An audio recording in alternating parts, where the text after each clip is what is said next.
Hey guys, welcome back to my channel. Thank you very much for joining me. For this question, we have one from angles and angle properties. So we're given a particular diagram. As you can see here, we have three parallel lines. They have two angles that was observed. All right, so I have to calculate the missing angle at B. So B is right here. And so to get the angle at B, we know that a property that states angles at a point is equal to 360 degrees. All right, so this angle plus this angle plus this angle should give you 360 degrees. So what we will be doing is to say B is equal to 360 subtract 115 plus 135. All right, so 360, these two will give you 250, and that will be equal to 110 degrees. So B is equal to 110 degrees. I hope this was clear for you all. All right, so the next part says, given that A is equal to 65 degrees, give a reason for this answer. So this is our A, and they say A is 65 degrees.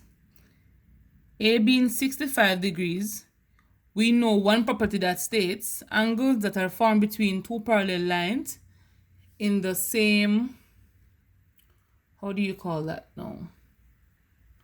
So let me say, angle formed between two parallel lines with a transversal line is known as a co-interior angle. And so let's say this is our transversal line and these are our two parallel lines. So this angle plus this angle should be equal to 180. I'm going to call this D. So if we know that D plus A is equal to 180 degrees, and that's known as co-interior angles. All right, guys, and so 65 degrees is equal to A, and that's true because those are co-interior angles.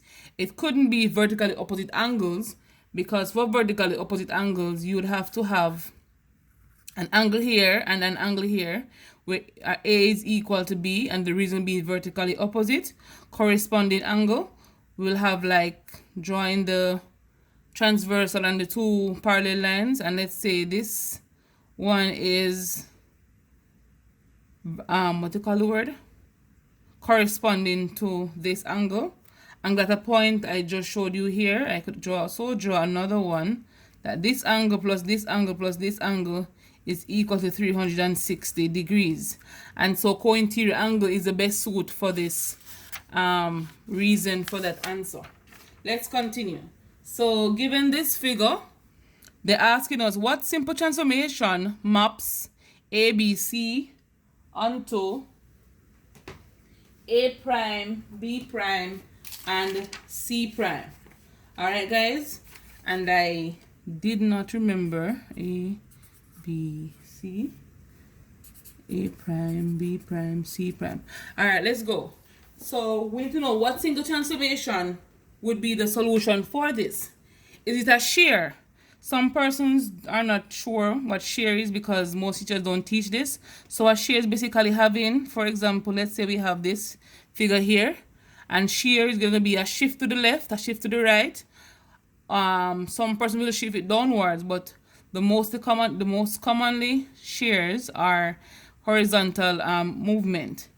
All right, and say let me move this. Let me say I want to do it like this, and so this would be the new shear. So after having the first observed figure, and I apply a shear to it, for example 5 0, that means I'm going to move these 2 points 5 places to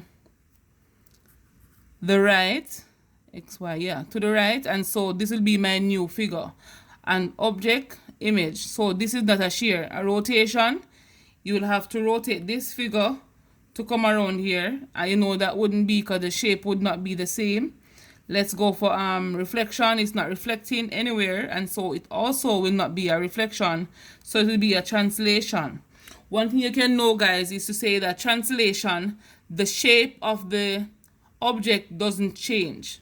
All right, so when it's translating, you never ever see the shape changing. And so this one and this shape basically the same shapes, and so translation is the best suit for that one. Let's move on. So given 6x minus 3 times x minus 4, what is this in the simplified version? So what we know, we have to do the distribution first by multiplying -3 by everything that is in the bracket, and that's known as a distributing method. And so let's go. So it's going to be 6x minus 3x plus 12. 3 times a negative 3 times x, negative 3x, negative 3 times a negative 4 is a positive 12. If you don't know how to do these, guys, go to a video I have, and it will assist you in simplifying these integers, or let's say grouping of like terms. So from here, guys, we can group like terms by grouping all the x's. So 6x subtract 3x will give us 3x, and we're going to bring down the 12 as we did not use it. So 3x plus 12 is our solution, and that's at D. So the gradient of a straight line that passes through the point 1, -3, and the 2, 5 is. So we know for gradient, guys, there's a formula that we observe and put it on this paper. So it's going to be y2. So m is equal to y2 minus y1 all over x2 minus x1. And some people know this as rise over run. So the same principle apply. So guys, for this, you can call anyone y1, x1, anyone x2, y2. So I'm gonna say this is my y2, that's my my x1, so my x2. So let's go. It's gonna be 5 subtract this y1. So let me label them. So y2, x2, y1, x1. So having these labeled, I'm going to fill them into the formula. So it's 5 minus 3 all over 2, that's x2, minus 1, and that's x1. So 2 minus 1 is going to give us 1. 2 negatives make a positive, and so 5 plus 3 is 8. 8 over 1 is the same as 8, and so we know that 8 is our solution. And it's going to be a positive 8 as well. So it's an 8 our solution. The next part says the circumference of a circle of radius 14 meters is, so we know that circumference, why is this thing moving, is equal to 2 pi r. Okay, guys? And so circumference is equal to 2 times 22 over 7, and that's pi, times the radius, which is 14. Okay? You can simplify this using multiplication and division. So 7 to 7 goes 1. 7 into 14 goes 2 times. 2 times 44. What am I saying? 2 times 22 is 44. 44 times 2 is 88, and it's 88 meters. And so this is our answer. I hope this part was clear to you all on how I get it. If not, leave me a comment and I'll be happy to check it for you. The next one says 5x, 5 to the x times 5 to the y is equal to what? So right here, guys, we're doing exponents, and for exponents, we know that a rule applies that says a to the m times a to the n is equal to a to the m plus n. So once you're multiplying terms and they have the same bases, you go ahead, you keep the base and you add the power. And so since these two have the same base, which is 5, we're going to keep the base. So we know that these two are basically out. We're going to keep the base and we're going to be adding the powers. And so 5 to the x plus y would be our solution. Alright, guys, I hope you understand this as well. If you don't, and again, I have videos on exponents, so go and check them out if you need additional help. For the last two questions, it says the area of the quadrant shown above is, and so we know area is equal to pi r square. They didn't tell us what to use pi as, but since as it's a multiple choice and we don't have calculators, we're going to be using the 22 over 7 for our pi. R squared, the radius here is 7, and so it is 7 square. We know 7 square is 7 times 7, which is also 49. So it's 22 over 7 times 49. We can simplify this by dividing. 77 goes 1 time, 7 into 49 goes 7 times. 7 times 22 should give you 154. So 7 2s 14. Bring a 1, 7 2s 14 and 1 15. So it's 154. And its area, so it's going to be unit times unit. I'm going to give you unit square. And so it is centimeter square for your answer. I hope again that part was clear for you. In this part it says if f of x equal 2x, then f of x minus 1, x plus 1 equal. So right here we know that this in bracket here represents x. So x is equal to x plus 1. So in the given function 2x, and where we see x, we're going to put all of that.